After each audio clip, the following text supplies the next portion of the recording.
وعار الجار على جاره، ومالكم وأي حاجة. المغرب، البروك، المغرب مالنا. عاوتاني القجع هو السبب الخسارة ديال رئيس الاتحاد الجزائري.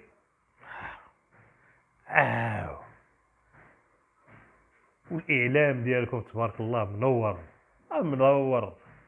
فين ما يدوروا يرجعوا القجع دالينا القجع هو يا القجع بزاف. شوف الخوت، فهم التسطى. يعني الواحد تيعلق الفشل ديالو ها في جيرانو. واللي ما عندوش حتى مخليها نضربوه. المهم عليناش. شوفوا الاعلامي الجزائري حفيد الدراجي، واش الدراجي ولا دراجه ناريه. المهم خليكم شنو تيقول. كثرة الهم تضحك. علق الفشل ديالك على جارك. حنا قابلين لكم على بالكم، راه خاوه ولكن مع الطبقه ديالنا. اما ديك الطبقه ديالهم هوا. تبعوا الفيديو، ما تنساوش لي لايك لي كومونتير تعليق زوينين. ترحم عليكم.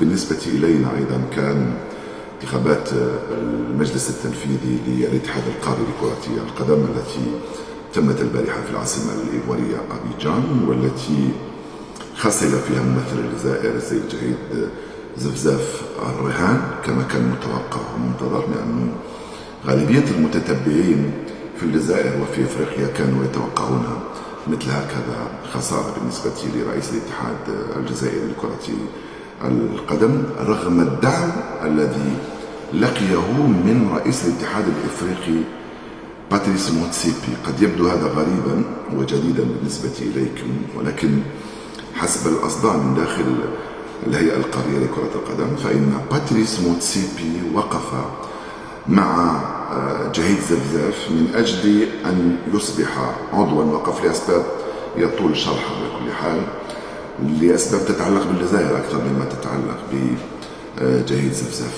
آخر دليل على أن باتريس موتسيبي لم تعد لديه كلمة في الوسط القاري، لأنه رئيس الاتحاد القاري من زمان عندما كان يقرر دعم أحد المرشحين لأي منصب كان على مستوى الهيئة القارية كان ذلك يمر.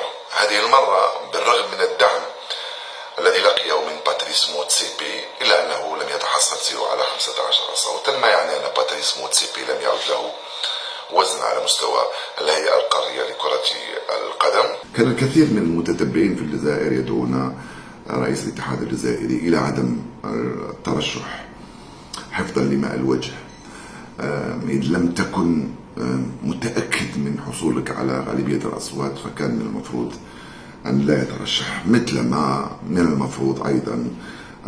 كان من المفروض أن نسحب ترشيحنا لاحتضان نهائيات كأس أفريقيا 2025، والتي حسم فيها الأمر من زمان، وقلناها وكررناها ونعيد قولها ونعيد تكرارها بأن الأمر محسوم. أي نعم رسميا القرار لم يتخذ بعد، ولكن الأمر محسوم بالنسبة لنهائيات كأس أفريقيا.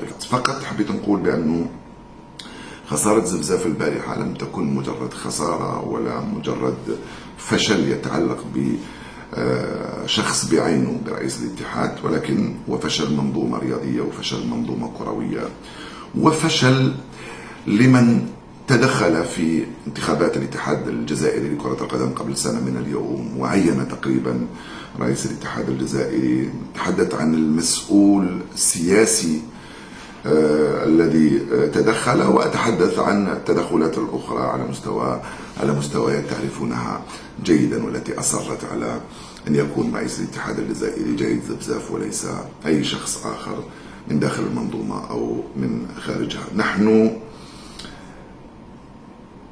نتحمل الآن تبعات مثل هكذا تدخلات ومثل هكذا قرارات، نتحمل تبعات كذلك عدم سداد الرأي في مواقع كثيرة على مستوى الداخل في اختيار الرجل المناسب وفي الاهتمام أيضا بلعبة كرة القدم. اللي قلت أنا كتبت البارحة، قلت لم تعد مجرد لعبة، يجب أن تصبح الآن قضية دولة. عندما أقول قضية دولة أنا لا أقصد بأن الكرة تصبح قضية دولة وحول الناس والاقتصاد والثقافة والعلوم والجامعة والمدرسة والصحة لا تكون قضية دولة، بل هي كلها قضايا دولة. لكن الكرة أيضا يجب أن تصبح جزء مهم جدا من هذه القضايا، وشفنا ماذا تفعل كرة القدم بالأمم وبالشعوب وبالدول، وتأثيرها الكبير جدا كقوة ناعمة أيضا يكون لها انعكاس كبير جدا على المجال الدبلوماسي وعلى المجال السياسي وعلى مجال صورة البلد في الخارج، بما في ذلك تأثيرها على الداخل، على معنويات الناس وعلى الكثير من الأشياء في داخل الوطن. مرة أخرى درس آخر يدفعنا لإعطاء الأهمية الكبيرة جدا للكرة. أنا لا أريد أن أخوض في مشاكل الداخل وفي ظروف الدوري الذي لم ينتهي بعد، وفي النظام وفي التنظيم وفي خيارات رئيس الاتحاد على مستوى المدربين وعلى مستوى المسيرين، ولا أريد أن أخوض كذلك في نتائج منتخبات المنتخب الأول، منتخب المحليين، أقل من 23، أقل من 19، أقل من 18، أقل من 17، منتخب أقل من 23 سنة مؤخرا في الألعاب العربية حيث خرج في الدور النصف النهائي. بالرغم من كل هذه الحيوية الموجودة والمنافق الكثيرة جدا التي شهدتها الجزائر، فحبيت نقول بأن هذا درس آخر يجب أن نستفيد منه. الحياة لا تتوقف عند هذا الحد، والجزائر أيضا لا يجب أن تتوقف عند هذا الحد. نتوقف لكي نأخذ العبرة، نتوقف لكي نصحح، نتوقف لكي نبحث عن الرجال في الأماكن والأوقات اللازمة، لأنه الكرة لم تعد فقط مجرد لعبة. الكرة صارت عندها قيمة وأهمية كبيرة جدا، حتى اقتصاديا وتجاريا، ومن الناحية المالية أيضا صارت عندها قيمة كبيرة جدا. أتمنى مرة أخرى الرسالة وصلت، ونتمنى نشوف أشياء ملموسة خلال الأيام القليلة المقبلة. أنا لا أريد أن أركز كثيرا على رئيس الاتحاد في حد ذاته، دائما أتحدث عن منظومة طبعا يسمحها الرجال، منظومة يجب أن تتغير، مش بالضرورة بتغيير الناس، ولكن يجب أن تتغير هذه المنظومة.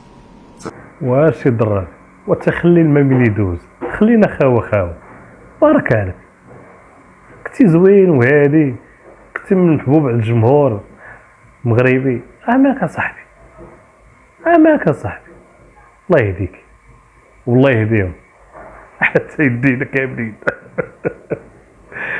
الله يطف بينا. المهم اللي شاف الفيديو لي لايك، لي كومونتير، تعليق زوينين، ما تنساوش بارطاجيو الفيديو.